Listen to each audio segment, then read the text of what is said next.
A roof tarp is the fastest way to stop water from pouring into your home after storm damage. Installing a temporary tarp buys you critical time before permanent repairs can begin. Safety is the priority.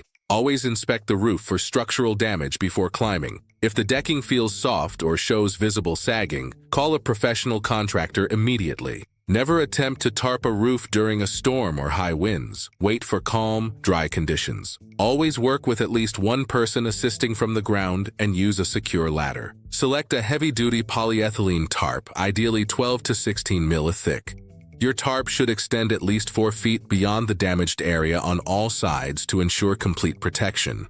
If damage is near the ridge, the tarp must extend over the peak to prevent water from slipping underneath. Aim for at least 4 feet onto the opposite slope.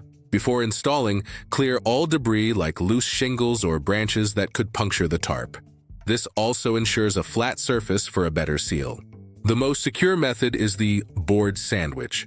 Roll the tarp's edge around a 2x4 board, then place a second 2x4 on top and fasten through both into the roof decking. Work outward from the ridge, pulling the tarp taut to avoid wind lift. Secure the boards with deck screws every 12 to 18 inches along all edges. Watch out for wind lifting and water pooling. Ensure the tarp follows the roof slope for drainage. If pooling occurs, add temporary wood supports beneath the tarp to create ridges. A tarp is only a stopgap. Monitor it daily, document the damage for insurance, and schedule a professional inspection as soon as possible for permanent repairs.